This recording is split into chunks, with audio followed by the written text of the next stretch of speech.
right.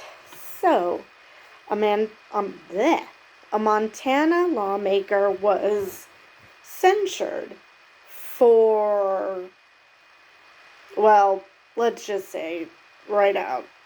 She was censured for the same reason that the Tennessee three, that two of them were expelled. It's because, in their case, it was because they're black. In her case, it's because she's trans. Now, granted, that wasn't the sole reason, but I'm pretty sure there are other Democrats in the Montana legislature, and she was the only one who was censured.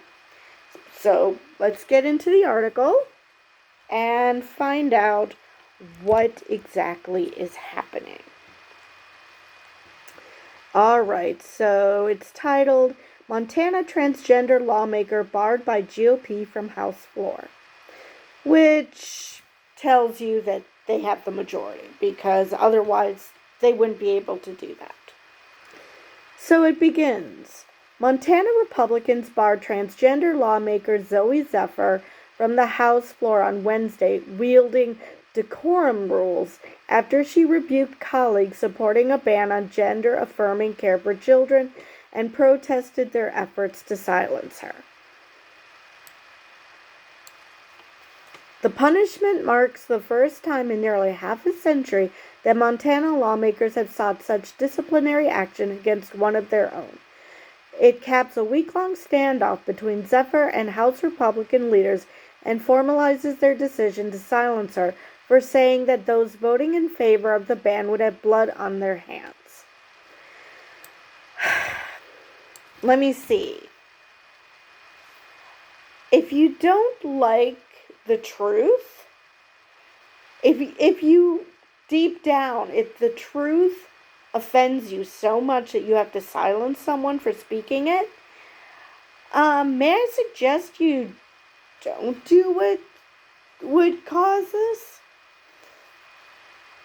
So, because yes, if trans kids, trans people do not have access to gender-affirming care, then yeah, they might truly commit suicide. And who is that on? It's on the bigots. It's on the lawmakers who made what could save their life illegal. So, is it a bit dramatic? Yes, in a sense, but it's not wrong. If people don't have access to this care, they might end up having to off themselves. And yeah, it is in a sense their fault, because they prevented people from getting the care they need, which, again, I've said this before, especially on the abortion debate, it is not their place to decide what medical care someone gets. They are not doctors. There are a few legislatures, at least in the U.S. legislature, who are doctors. None of them are the doctors that would work in a gender clinic. So, either way, not their business to legislate what doctors can do. Unless the doctors are actively harming people. You know, that there's absolutely no reason to do what they're doing. But there is. We have evidence that there is. So, no, you, in this case, you leave the doctors and their patients alone. Okay, Zephyr will still be able to vote and participate in committees, but not discuss proposals and amendments under consideration in the full House. The legislative session is set to end in early May. So it's not that long that she's being censured, but seriously? She explained why they had blood on their hands if they passed these bills. And she explained that she's had friends who've killed themselves because they weren't able to access gender affirming care because of these bills. So she's not making shit up. It's not, like she said, she's not being hyperbolic. She's being quite literal. So I'm sorry if you don't like that, but she did give reasons. It's not like she made shit up.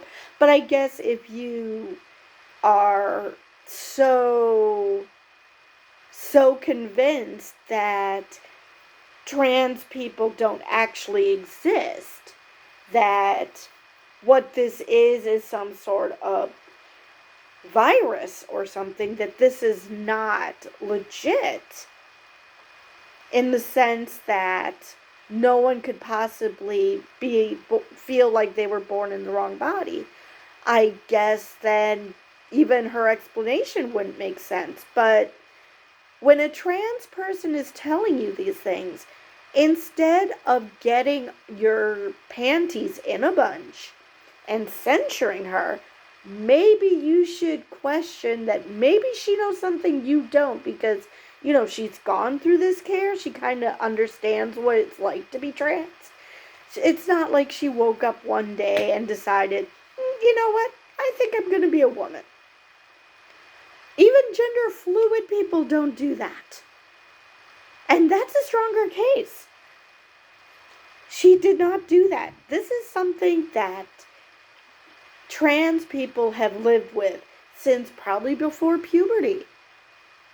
I mean, just like sexuality, they probably didn't necessarily know immediately for whatever reason.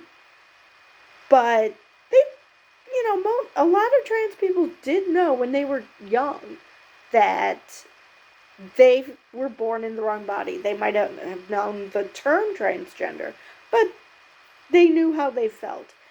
And to sweep that under the rug and say that these people don't know what they're talking about when it's their own damn bodies and their own experience. Yeah. So the fight over Zephyr's remarks has brought the nationwide debate over protest's role in democracy to Montana, where lawmakers punished her for voicing dissent, an increasingly prevalent move in state houses. I already mentioned the Tennessee 3, 2 of which were expelled. So at least she wasn't expelled, so I guess that's better. But, you know, all she can do is vote. She's not allowed to speak on bills.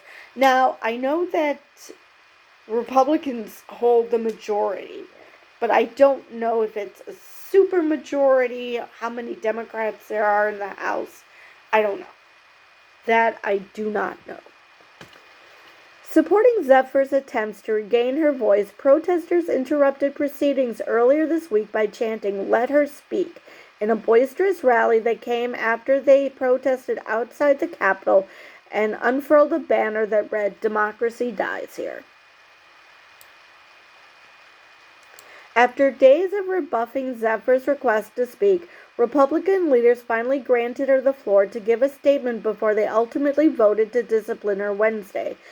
She said her initial blood on your hands remark and subsequent decision to thrust a microphone into the air toward protesters in the House gallery were an effort to stand up for the LGBTQ+ community and her constituents in Missoula. House Speaker Matt Riger's decision to turn off her microphone, she said, was an attempt to drive a nail into the coffin of democracy. At that point, she probably just should have done what those legislatures in Tennessee did. Bring a megaphone. Bring a bullhorn. If you use decorum to silence people who hold you accountable, then all you are doing is using decorum as a tool of oppression, Zephyr told colleagues.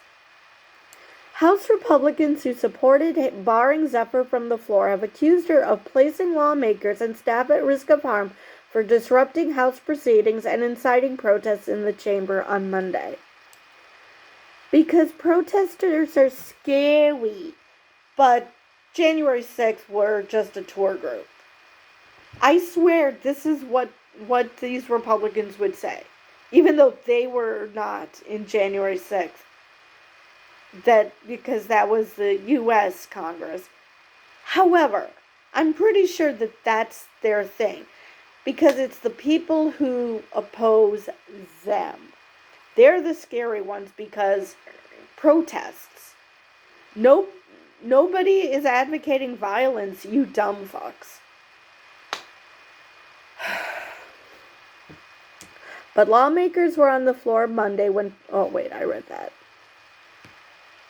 Oh, no, I didn't. But lawmakers were on the floor Monday when protesters were in their gallery, and there have been no reports of damage to the building. Because they are not the side that demolishes shit because they don't get their way. It is people like the GOP, like protesting Bud Light by blowing it up, shooting it up, because, all you're doing is hurting your own pocketbook. You paid for the damn beer already. So you're only hurting yourself. And let's see, on the Democratic side, let me see, what kind of violence? Now, there might be some people who do violence. That is true. I'm not going to say that, it's only completely one-sided.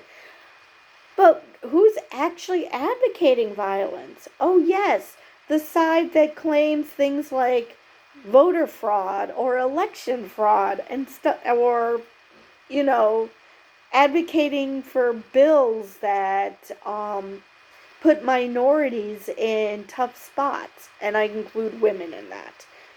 So, yeah, but, we've got to prevent protests because reasons.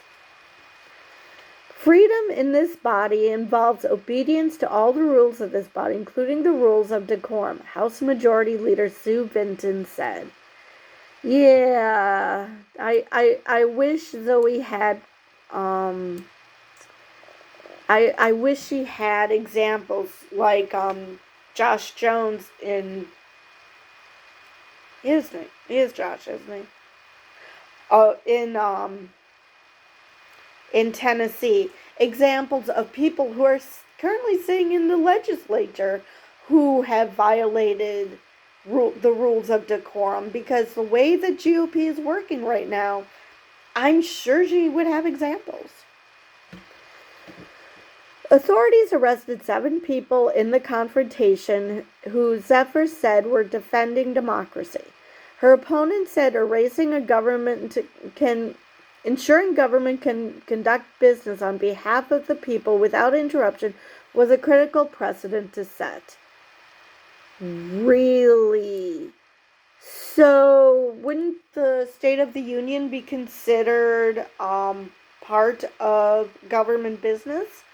And who is it usually who interrupts the president when he's giving the State of the Union address? Oh, that's right. The Republicans have been doing that. And I have no idea how it happens in Montana, if that's ever happened.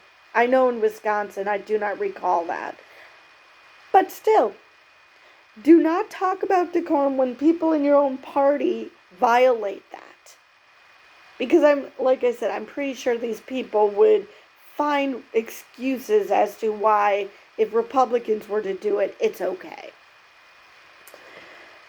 This is an assault on our representative democracy. Spirited debate and the free expression of ideas cannot flourish in an atmosphere of turmoil and incivility, Republican David Bedney said on the House floor.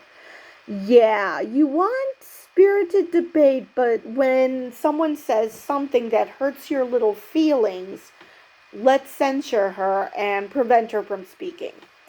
Yeah, that's totally how debate works. Incivility? I'm sorry.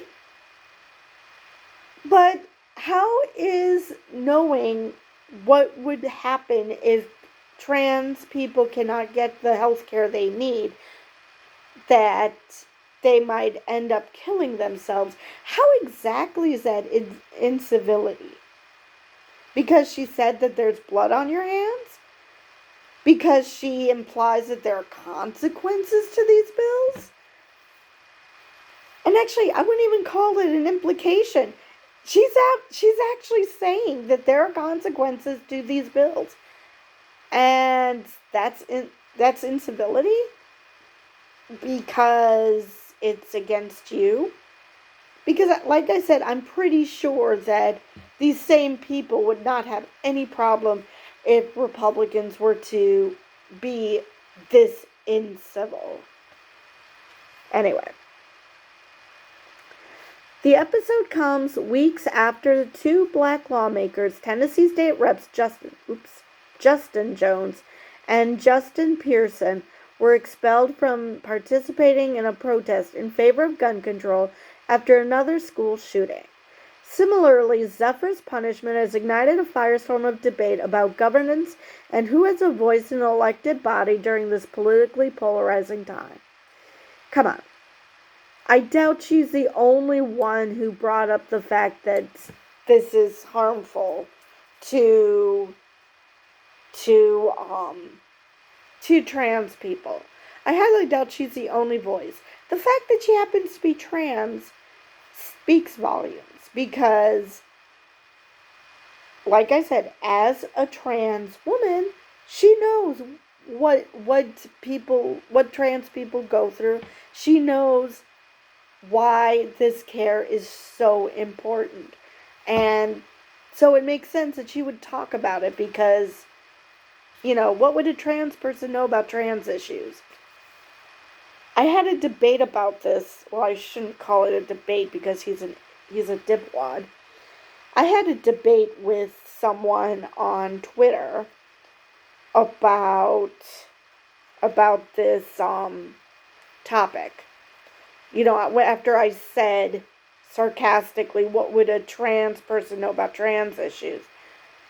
And his response was that allowing trans people to speak is like taking advice from a sociopath. Seriously, how do you debate people like that? You cannot debate someone who thinks that even let's pretend for a minute that being trans is a mental health issue, which gender dysphoria is, but let's pretend that it's completely a mental health issue.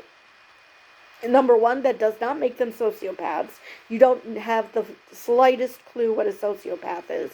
And number two, you're basically saying, in the same breath where a lot of people say that mental health care should be a priority, you're basically saying that mental health people deserve to be mocked and don't deserve to have any say in any of their care. Exactly how is this helpful?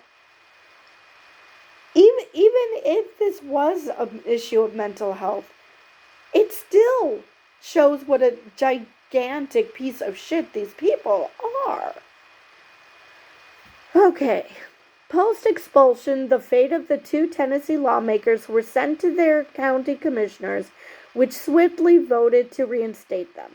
Zephyr told the Associated Press after the vote that Republican leaders were left aware that a similar sequence of events could be triggered had they expelled her. So that explains why they just censured her instead of expelling her, because they didn't want to have a pie thrown in their face. My community and the Democratic Party in Missoula would send me back here in a heartbeat, because I represent them and I represent their values by standing up for democracy. In Missoula, the county Democratic Party chair, Andy Nelson, said Zephyr's constituents and supporters were disheartened to see her disciplined.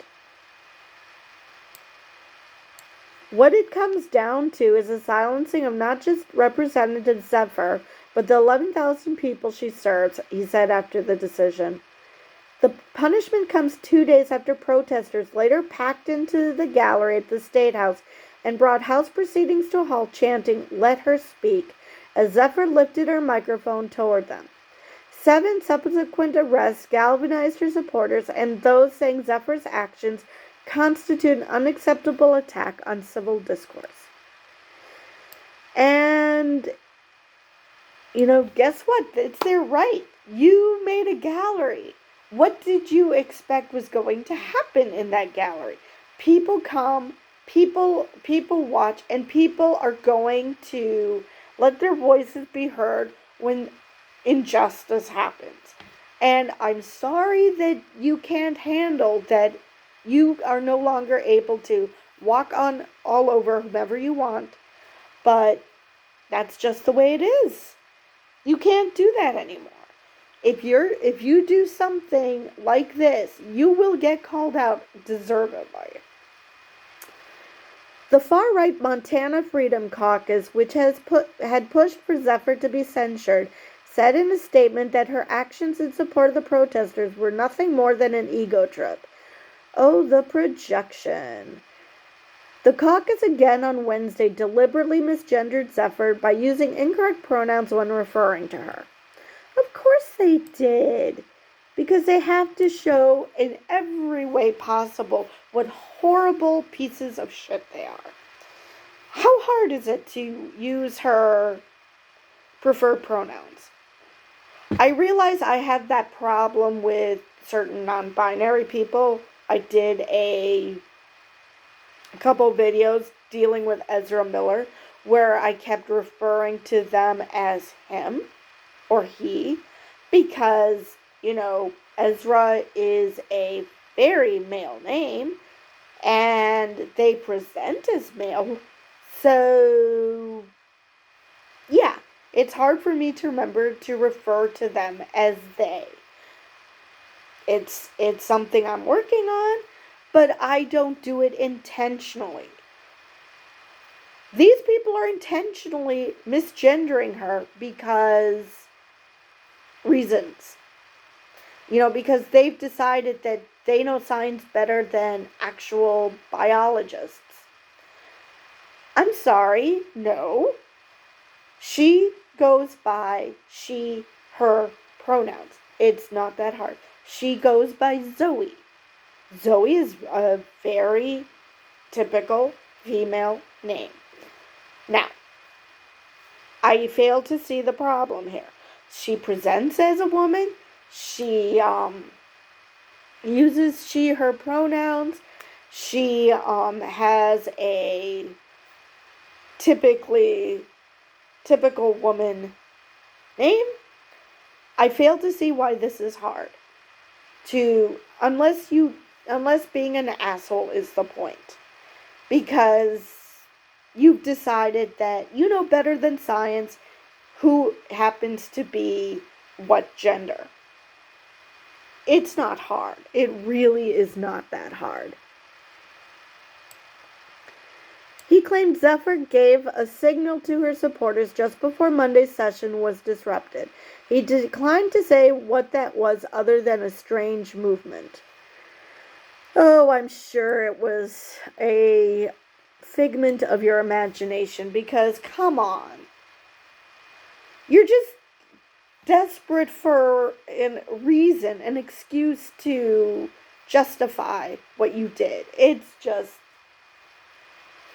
you wouldn't have to grasp at straws to excuse your behavior if you just acted like a decent human being. When she gave the signal for her protesters to go into action, I would say that's when decorum was incredibly broken. But yet he can't say what that was. He just says it's a strange movement. But if it's such a strange movement, he should be able to either reenact it, or there's video of this session. he could pinpoint to this is the point um where she signaled to her supporters something, anything, but he can't do that because he's full of shit. Zephyr told the AP that she felt the moment was calling for her to stand up for democracy. Every time that one of these votes came, every time the speaker refused to allow me to speak, when the protesters came and demanded, my thought was twofold, she said. Pride in those who stood up to defend democracy, and a hope that in some small way I could rise to that moment individually and do the work they sent me to do. So that's how the article ends. But yeah, I'm glad that the session is almost over.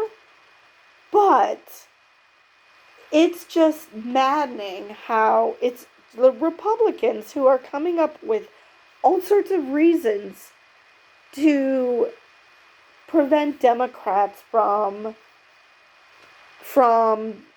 doing their jobs or exercising their rights. Now, granted, she's still able to vote, but who knows? Maybe there are Republicans who are reasonable. Maybe she could have convinced someone. By the way this article is worded, I question whether it isn't a similar situation as in Tennessee, where there's a supermajority of Republicans, and nothing she said would make a lick of difference in the legislature.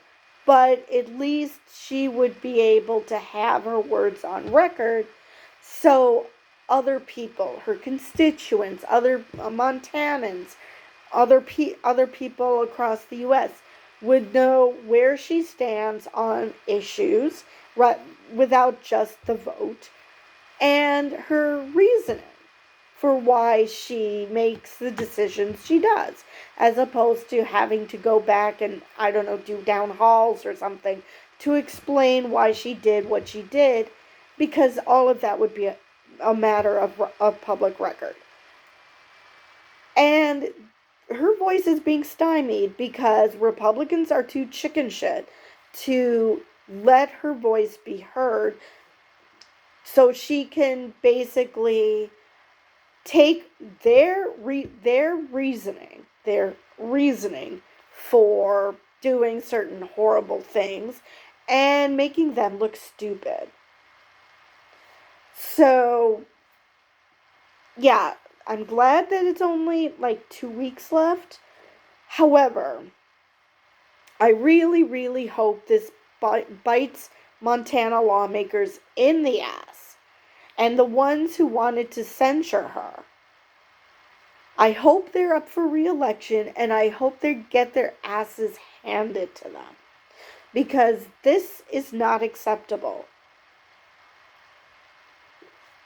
I mean, it's not, granted, what she did was very crass, because she painted a very vivid picture, but this, to me, is no different than when the Vietnam War started being televised, and so many people were upset because they were having dinner at the time that they were seeing images of the war, and it was horrible. And basically the response was, yeah, it's war. What were you expecting? I mean, yeah, I'm sorry you're eating, but this is the news, and we are reporting the news, and I'm sorry that you don't feel like you can eat during this. That's the damn point. It's to show you what this does, what the consequences of going to war does. Same thing here. She's telling you the consequences of these bills. If you don't like that she's painting such a vivid picture, a picture that is 100% true, just because you don't like it doesn't mean that she's being incivil. She doesn't lack civility for pointing out the obvious. She is not the problem here. The problem is the Republicans who've decided that pointing out the consequence of their bigoted policies and their bigoted viewpoints, that's the problem. That pointing that out is, we can't have that. What the hell? How is she supposed to argue this then? If not to point out the consequence of what these bills do. She gave reasons for why she said what she said. It's not like she pulled it out of her ass. She had a very good reason. And I just don't know what else to say. It's like they don't want to be told that they're horrible people for supporting this. It's the same thing I've seen whenever I use the term bigot or the specific, racist, sexist, transphobe, whatever. Why do people who want to be assholes and do these horrible things, they do not want to be called out? They do not want to be told that they're horrible people. I don't know why. Own it. You're a terrible person for doing this. I don't know why you're trying to defend yourself as still being a decent person. If you advocate for something that is going to harm another person for whatever reason, how exactly does this not make you a piece of shit? How can you defend this? I mean, I can understand if what you are advocating doesn't actually hurt other people and people are being disingenuous of your viewpoint or trying to make things out to be worse than they are. But that's not what's happening here. So, what's the problem? Why are you afraid of being called a colossal piece of shit? Why are you afraid of that? When what you're advocating for obviously screams that that's what you are. I mean, why? I understand that you don't want to be considered a piece of shit, but how can you advocate for policies which obviously turn you into one and then claim that you're not that person, that you're not a bigot, that you're not a transphobe, that you're not advocating for harm of these individuals? How exactly can you, someone who knows nothing at all about a topic, claim that you're not harming individuals you know nothing about when you're obviously advocating for a position that harms them? And those people are telling you, and they're explaining why, and yet you still do it. I'm sorry. At that point, you are a piece of shit, and you just have to accept that. Either accept that you're a horrible person, or if you aren't, try to understand why what you're doing is harmful. What Zoe did, it's not up for interpretation. We understand. Trans people who don't get the care that they need will probably take their own lives. That is just facts. It has happened. So I fail to see why people are claiming that their feelings are being hurt when you're killing people. And you're concerned about your freaking feelings? This is the same party that says facts over your feelings. Yet they're going apeshit when their feelings are hurt. Ugh, I just cannot with these people. Once upon a time, the Republicans, even though I didn't agree with their policies, they were at least sane, reasonable to some extent. This Republican Party just cannot handle that people might think differently than them. They call us snowflakes when they themselves have just proven time and time again that if you disagree with them, they are going to find a way to silence you. So, who's a snowflake? Anyway, I think I've covered everything I could in this video, and I will see you guys next time.